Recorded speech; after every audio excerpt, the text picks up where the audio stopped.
harms of industrial agriculture. Today I want to talk to you about the way you get your food. The way your food comes from a farm to your plate. The way the food goes through many different hands until it goes to the grocery store where you pay for it. I want to talk to you about the impacts it has on you, the impacts it has on the environment, and ways we can fix the issues and the harms that are associated with industrial agriculture. First, I want to talk to you about the impacts on you, or maybe other people around you. First, feeding the already fed world. Many global corporations like Tyson or others often send their food to already well-fed countries. This is understandable if you're looking at it from a money perspective. Companies want to make money. That's what companies are. You want to make money. And I get that. If I was a millionaire who already has millions of dollars, I would love to make more money, right? But these companies send that food that they're making to places like the US, Canada, or Europe, where there's surplus of food. Too much food. These global corporations have stated that their way of distribution of food is the only way to successfully grow food for the world. And that's fine, if that was true. But the past decades have been examples that this is not true. The more food shifts into this large industry, to this industrialized format, we still have hunger. The UN estimated 40 million people die each year of hunger. But why? There are about 2,720 kilos per person per day grown by these companies and around the world. Yet still, we don't have enough food to feed everyone. It's because we're not feeding the right people in the right places. It's not because people are eating too much. It's because those foods that are grown and made around the world aren't going to where they need to go. That's a problem when you actually take in that many of the food that does get shipped to places that are unequal, are looked at as unequal without money, in a way.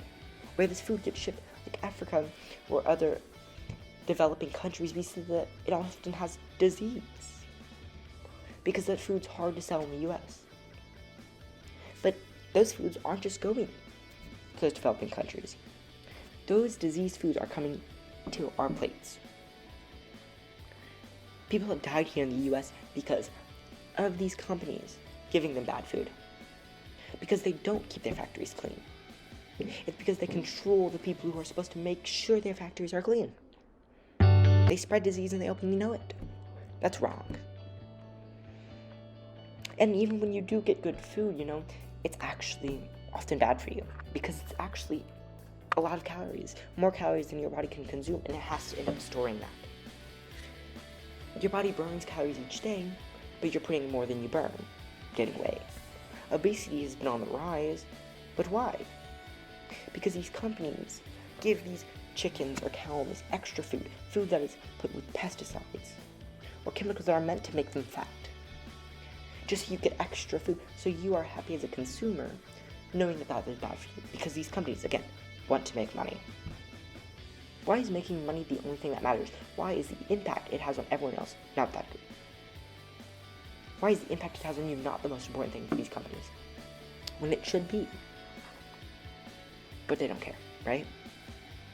We're feeding an already fed world. We're spreading disease. We're hurting people. But let's also continue to talk about the second part I wanted to talk about here. The environmental issues. Pollutants put out into this earth. Pollutants. We openly know as Americans that there are greenhouse gases and burning of coals. All these things are being put into our atmosphere. And many people believe we should change them, but I don't want to get into that. I just want to talk about the impacts industrial agriculture has on the environment, including the 25% of greenhouse gases which are produced by agricultural parts, either the pesticides, greenhouse gases, or the transportation of food, releasing more gases. 25% of all the world's greenhouse gases are caused by industrial agriculture. or something associated with it. The UN even estimated $3 trillion of damage are caused by industrial agriculture every year. But why do we let that happen? Industrial agriculture is at odds, fundamentally at odds with the environmental health. Why is that? Why do we openly let something that is bad for the environment, openly let something that we shouldn't be putting into our environment, let there? We give it to the environment, essentially. That's horrible. Horrible. Horrible, horrible. But we let that happen. Think about that. Another thing, too, but let's talk about the good things, because there are good things in industrial agriculture. It gives us surpluses of food, it feeds us, but it doesn't feed the world. Like I said earlier, it doesn't feed the world, but it pollutes the earth.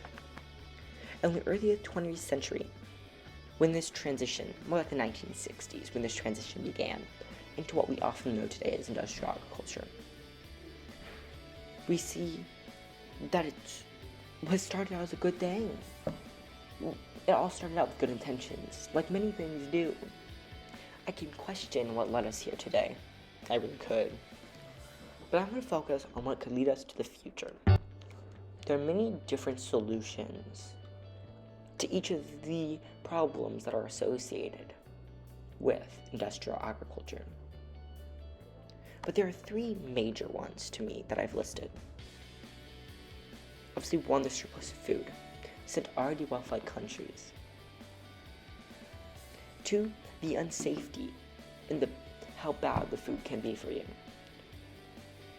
And number three is how much bad chemicals or pesticides are put into the earth.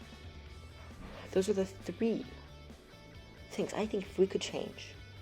Those are three major parts that if we took some time and looked at could really help the environment, help us, and help the world grow to a more equal and fair place.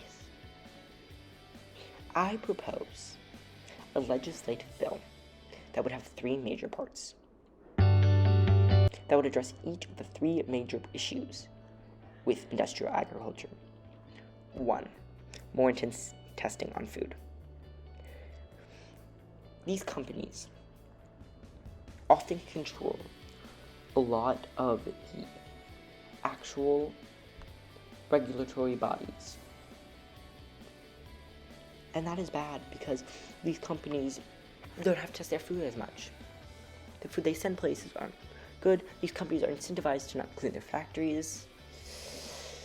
I haven't got to it much, but this is one of the three major issues because this testing is needed. This testing could help save lives of a kid. Well, there's one instance where a kid died. A kid. Because he ate a sandwich. It's wrong. The second part to my proposal is limiting the amount of food a company could sell within the United States borders. This would only help the US. These companies could then go sell their food to Canada, the UK, or other places in Europe. But I propose a 55% limit. Out of all the food you got, 55% could be sold in the US. And we could go further with this and say the rest has to be sold to an underdeveloped country to stop them from selling it to Europe and to force them to sell it to places where they need it the most. And number 3. My third proposal is very aggressive, as I propose an environmental tax. For all the food these companies make, they'd pay an environmental tax on it if they violate environmental safety. If they use pesticides, they have to pay a tax on those pesticides. If they release greenhouse gases, they have to pay a tax on those greenhouse gases. This would enforce companies to start caring about the environment, to start caring about pesticides, and all of this to start caring about actually making progress. I really believe these three can work, because these companies don't care about the health of the earth. They don't care about selling food to underdeveloped nations. They don't care about that. What they do care about is up to discretion. But what I know is I want them to care about these three things. Because making the world a better place starts with food. Because equality in food is so important that being able to feed the world, to be able to make it safe food, to make it environmentally friendly food, is so important. Feeding the world should be the #1 priority of Americans everywhere. Caring for others is so important. But to recap,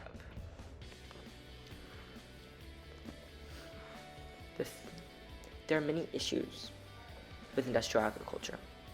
There are impacts on bad diet. Bad things are put into this food. 2, the easier spread of disease is allowed through industrial agriculture. 4, we're feeding an already fed world.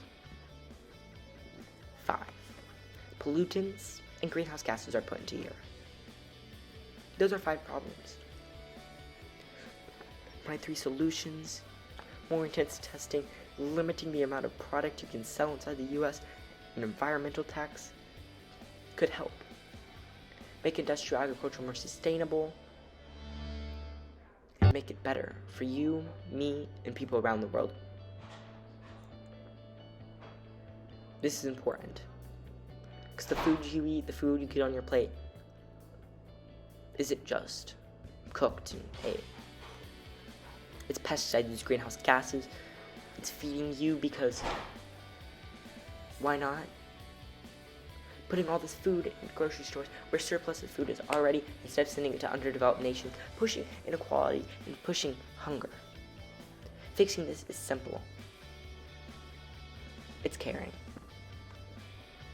Thank you for listening to my rant on industrial agriculture and the harms that are associated with it. Please make your own opinion. You can agree or disagree.